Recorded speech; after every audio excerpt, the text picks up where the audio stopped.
Assalamualaikum warahmatullahi wabarakatuh. Selamat pagi. Saya ini sebenarnya paling enggan membuat video karena saya nggak pede. Meskipun konten dengan video itu lebih mudah ya diserap oleh orang sekarang. Cuman banyak sekali pikiran sebenarnya yang ingin saya sampaikan, meski kadang-kadang saya batalkan sendiri. Saya ingin menyampaikan keresahan saya tentang menyikapi kondisi dewasa ini ya, di mana media sosial merupakan bagian dari kehidupan kita sehari-hari, dan sebagian orang kemudian membentuk opini, membuat kesimpulan, dan membangun konstruksi keyakinannya berdasarkan informasi-informasi dari media sosial yang masalahnya adalah seseorang seringkali mendapatkan informasi dari media sosial berdasarkan algoritma yang ada di dirinya. Jadi seringkali dia hanya menonton atau menyimak konten-konten yang suatu perspektif gitu, tidak mencoba mengeksplorasi perspektif-perspektif lain atau informasi-informasi lain. Ada satu hal yang ingin saya sampaikan, bahwa sebagai umat yang beragama dan orang yang bersekolah, hal yang pertama yang harus dibangun itu adalah sikap kritis, sikap cermat, sikap hati-hati, sikap seksama, sikap tidak terburu nafsu di dalam menerima segala sesuatu,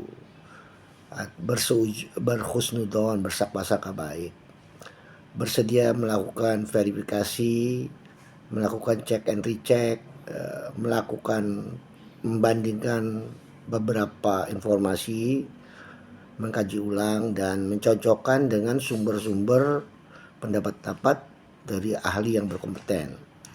Itu pun mesti melihat beberapa opini, sama kayak kalau kita ke dokter ada first opinion, second opinion, third opinion perlu, karena kita seringkali bahkan di dalam masalah kedokteran namanya. Contoh kenapa orang Indonesia, orang kaya di Indonesia pergi ke Singapura atau ke Penang, Malaysia berobat, karena diagnosisnya ternyata berbeda dengan dokter di Indonesia. Itu menunjukkan bahwa di zaman ini kita perlu bersikap hati-hati, jangan buru-buru ditelan dan diaminkan dan diyakini. Itu riskan. Berserendah hatilah, bersikap cermatlah. Itu sebenarnya yang saya ingin bawahi, karena saya melihat tren yang berkembang saat ini di media sosial itu banyak sekali kejahilan-kejahilan di berbagai bidang. Contoh soal bola aja, ada puluhan mungkin channel yang bilang Bahrain kalah 3-0 dari Indonesia dari penyisihan kualifikasi, Jepang didiskualifikasi, Indonesia auto lolos Piala Dunia. Itu semua channel-channel yang ngawur ya, hoax, misleading, tapi di follow dan ditonton oleh ribuan, ya nggak, puluhan ribu, kan luar biasa. Itu contoh sekedar masalah bola, masalah lain gitu loh, masalah polemik-polemik, masalah polemik politik. Ada ratusan atau ribuan channel yang mendiskreditkan tokoh politik A, dan ada ratusan ribuan channel juga yang memuja-muji, memperlihatkan keberhasilan, kesuksesan. Jadi kalau Anda cuma nonton satu sisi, maka tidak balance. Contoh IKN aja. Ada banyak sekali channel yang bicara tentang sisi positif kebaikan IKN, dan ratusan ribuan channel yang juga bicara tentang kebobrokan dan masalah-masalah seputar IKN.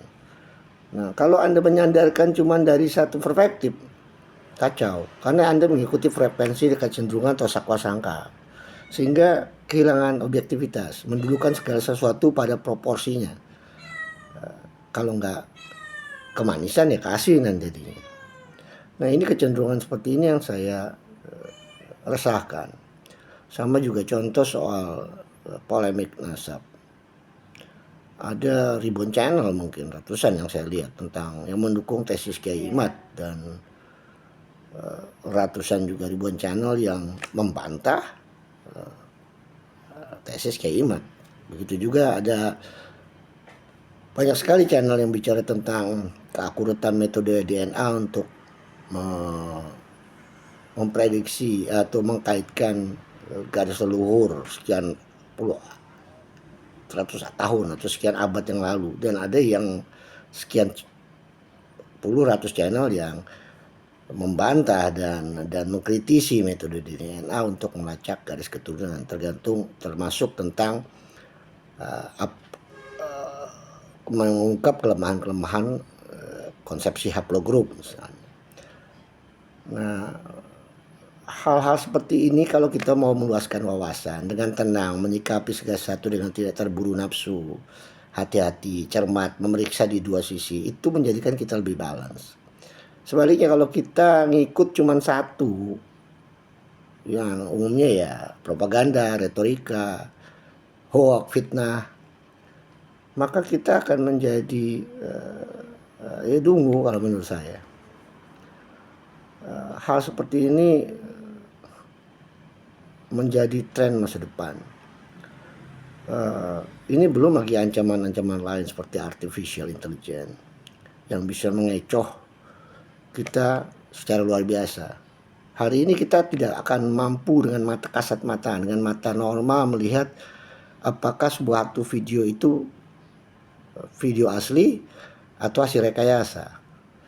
Jadi contoh video porno mamanya, Anda bisa aja dijadikan pemain